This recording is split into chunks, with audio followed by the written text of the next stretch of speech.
The loudest sound in the world isn't an explosion. It's a phone that doesn't ring. A house built for a family suddenly holding only silence. A father who once carried feverish children at 2 a.m., now staring at a screen, hoping for 2 words that prove he still matters. At 90 years old, after decades of sacrifice, work, and unconditional love, this man found himself facing something few people talk about out loud: distance from his own children. The calls got shorter, the visits stopped, the silence grew, and what began as confusion slowly turned into something heavier: guilt, regret, the fear of becoming irrelevant. But here's where this story takes a turn most people don't expect.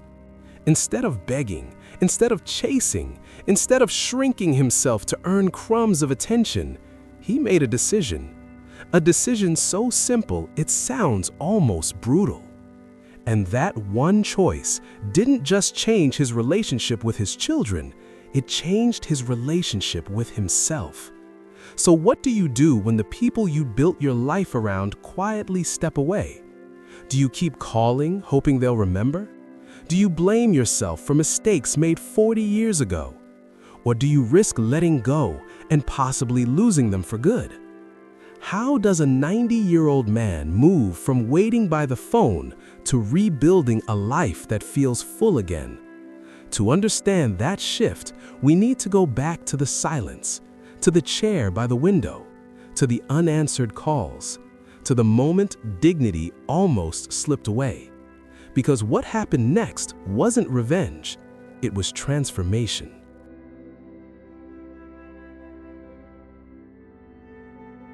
You want to know what abandonment sounds like at 90? It doesn't slam doors. It doesn't come with screaming. It sounds like nothing. It's the sound of a phone that hasn't rung in months. It's the quiet hum of a refrigerator in a house built for 6 people, now holding 1. I'm 90 years old. I raised 3 children in this house. I worked double shifts. I fixed broken bikes in the garage. I showed up to school plays half awake from night shifts. I paid for braces, field trips, college tuition. I carried fevers to the car at 2 a.m. and sat in emergency rooms pretending I wasn't scared.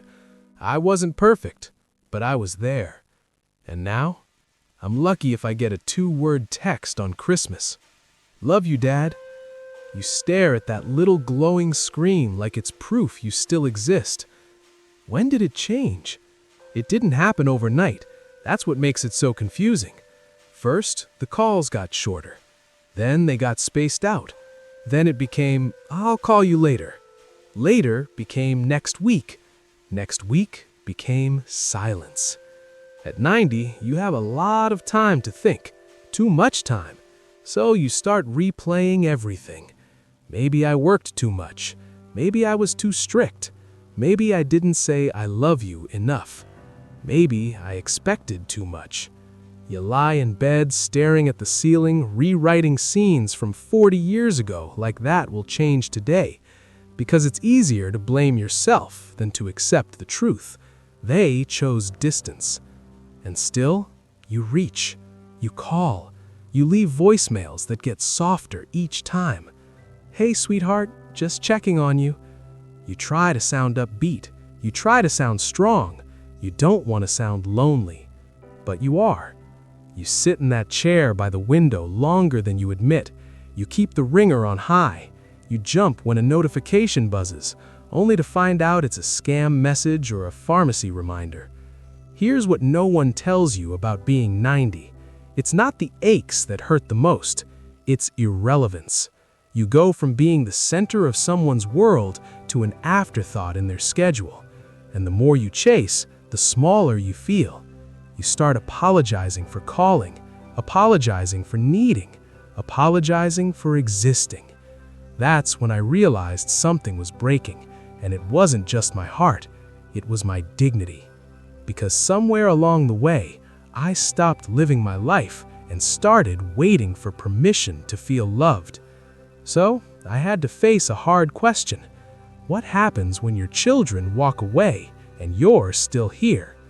That's when I decided I wasn't going to spend my last years begging for crumbs of attention, and that decision changed everything.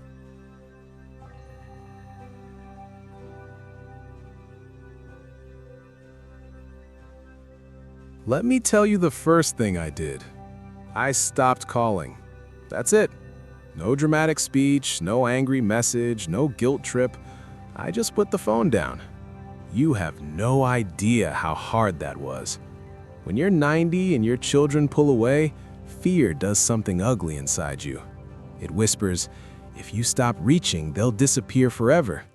It tells you that if you don't remind them you exist, they'll forget you completely. So you keep dialing. Not because you're needy, because you're scared. Scared of dying alone. Scared of becoming invisible. Scared that silence means you didn't matter. But here's the truth I had to swallow. If you have to beg someone to remember you, they already chose not to. That realization hurt. It felt like swallowing broken glass, but it was clarifying. Every time I called sounding lonely, I was teaching them something. I was teaching them that I had nothing else going on, that my life was on pause, that I was just waiting. And people, even your own children, pull away from pressure. The more I called, the more distant they became. It was like chasing a butterfly. The faster I ran, the further it flew. So I stopped running. Now don't get it twisted. I'm not saying I stopped loving them. I stopped chasing them. That's different. The second thing I did was kill the guilt. You know what guilt does at 90? It keeps you awake. You start replaying every mistake from 1968 like it happened yesterday. You remember losing your temper. You remember missing a school event. You remember coming home exhausted and saying, "Not now." You convince yourself that today's silence is punishment. But here's what I finally understood. No parent was perfect. Not my father, not me, not them. I worked 45 years in a plant with steel beams and screaming machines. I put food on that table. I kept the lights on. I loved them the best way I knew how at the time. Could I have done better? Sure. So could every parent who ever lived. But punishing myself at 90 wasn't bringing them closer. It was just making my final years heavier. So I forgave myself. Not because I was flawless, because I was human. And once the guilt started loosening its grip, I had space for something new. The third thing I did might sound simple. I built a life again. At 89 years old, I joined a woodshop class at the community center. My hands are slower now, but they still remember how to shape something solid out of raw lumber. The first day I felt ridiculous, oldest man in the room. But when that sawdust hit the floor, something in me woke up. I wasn't a forgotten father in that room. I was a man building a table. I started going to the park in the mornings, played chess with 2 retired truck drivers and a widower who laughs too loud. We argue about moves like they're life and death. We drink bad coffee. We talk about nothing and everything. I began cooking again. Real meals, not microwave dinners eaten in front of the news. I invited neighbors over. I called an old friend I hadn't spoken to in 20 years. And here's what surprised me the most. The hole in my chest didn't feel as deep. I stopped waiting for the phone to validate my worth.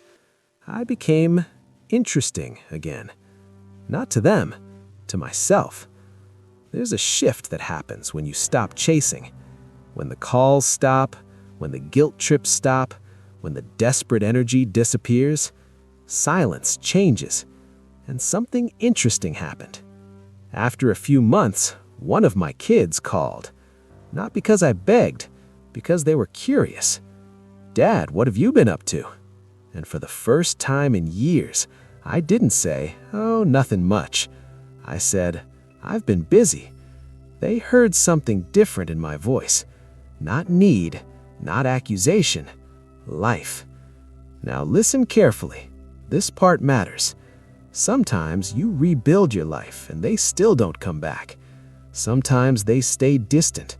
Sometimes people, even your own blood, carry their own issues, their own selfishness, their own pain, and you cannot fix that at 90. But you can refuse to let their absence define you. I'm 90 years old.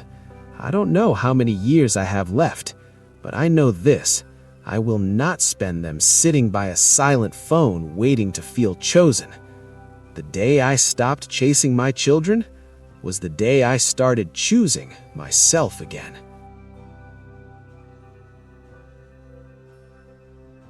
Here's what nobody tells you about being 90. You run out of time to wait. One morning, I was sitting in my kitchen, sunlight coming through that same window I used to stare at, waiting for the phone to ring. And I thought, if this is my last decade, is this how I want to live it? Waiting?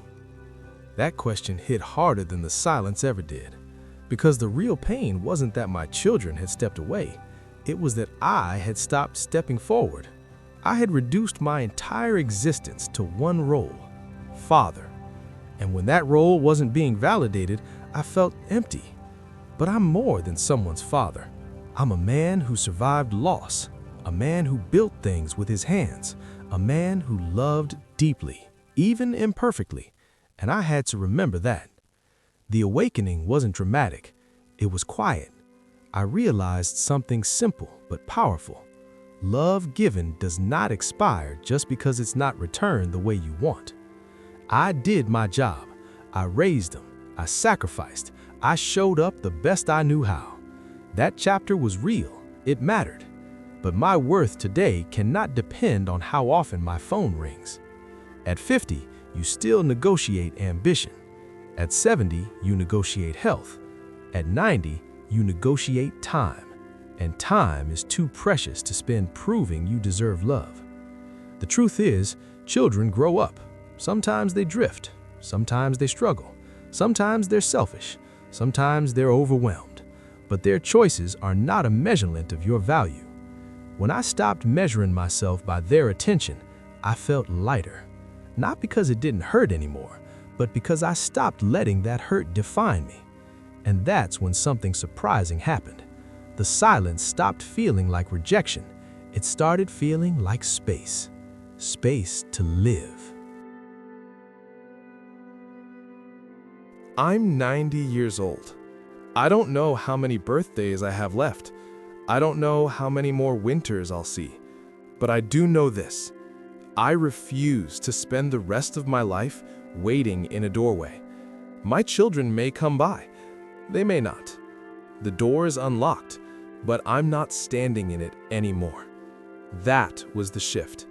I stopped measuring my worth by visits. I stopped counting love in phone calls. I stopped shrinking myself just to feel remembered.